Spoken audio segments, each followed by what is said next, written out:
जय श्री सावरिया सेठ दोस्तों। तो आज हम जा रहे हैं सावरिया सेठ के लिए।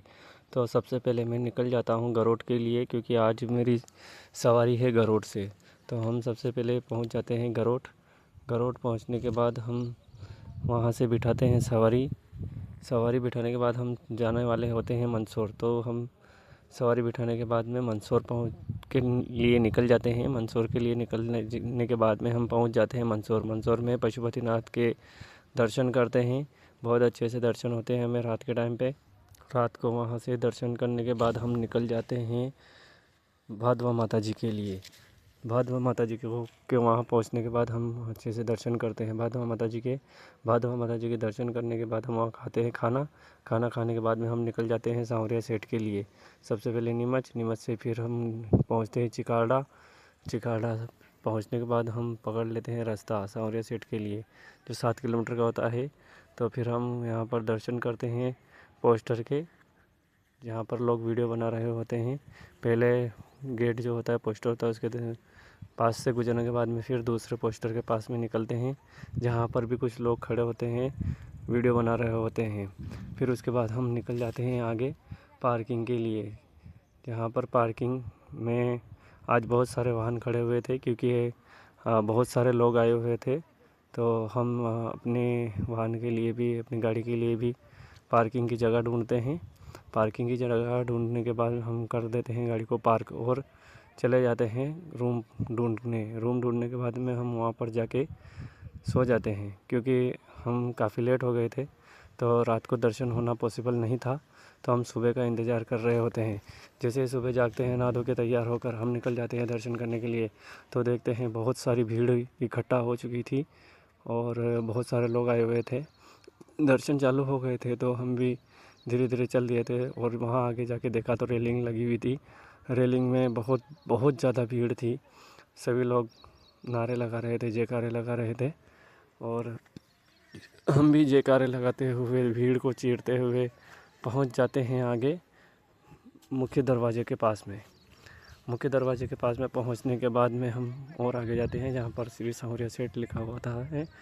और फिर हम वहां से आगे बढ़ते हैं तो हमें दर्शन होते हैं शिखर के। शिखर के दर्शन करने के बाद में थोड़ा और आगे जाते हैं, जहाँ पर एलसीडी में हमें दर्शन होते हैं सावरिया सेठ जी के। वहाँ पर अंदर जाकर जो मेन लाइन बनी हुई थी, रेलिंग बनी हुई थी, वहाँ पर दर्शन करते हैं।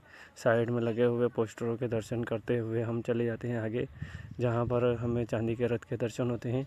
फिर वहाँ पर हम करते हैं मुख्य द्वार के दर्शन। फिर वहाँ से करते हैं हम गणपति जी के दर्शन। गणपति जी के दर्शन करने के बाद हम चले जाते हैं अंदर, जहाँ पर करते हैं श्री सावरिया सेठ जी के दर्शन। श्री सावरिया सेठ जी के दर्शन करने के बाद में हम आ जाते हैं बाहर, जहाँ पर हम शिव जी के दर्शन करते हैं, मंदिर के दर्शन करते हैं। वहाँ से हम साइड से छोटा सा मनमोहक वीडियो बनाते हैं।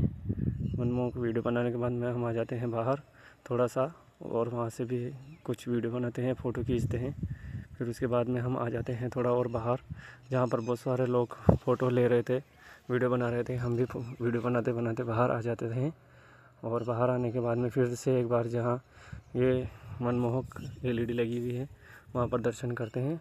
उसके बाद में और बाहर आते हैं, जहाँ पर हम भी मकान बनाते हैं।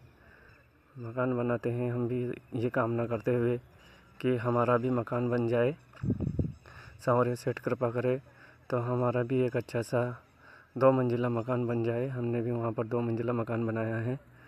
मकान बनाते बनाते हम श्री सावरिया सेठ जी से प्रार्थना करते हैं, और मकान बनाने के बाद में हम फिर वहाँ से निकलते हैं बड़े सांवला जी के दर्शन करने के लिए।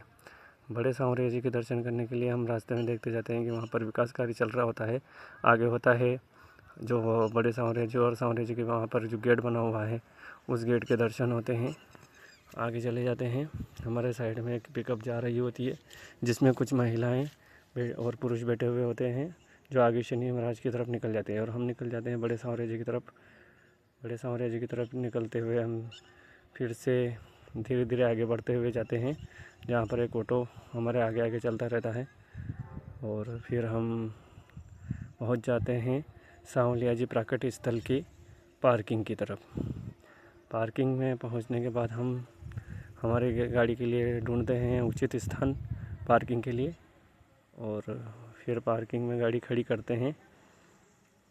पार्किंग में गाड़ी खड़ी करने के बाद वहाँ से आगे बढ़ते हैं। आगे बढ़ने के बाद हम देखते हैं कि बहुत सारी गाड़ियाँ खड़ी हुई है। हम हमारी गाड़ी को लगाते हैं पार्किंग में। पार्किंग में लगाने के बाद हम चल देते हैं सांवलिया जी के, बड़े सांवलिया जी के दर्शन करने के लिए, जहाँ पर प्रवेश द्वार पर भी काफ़ी भीड़ लगी हुई थी। हम आगे जाते हैं, अंदर दर्शन करते हैं। अंदर दर्शन करने के बाद जैसे ही हम बाहर आते हैं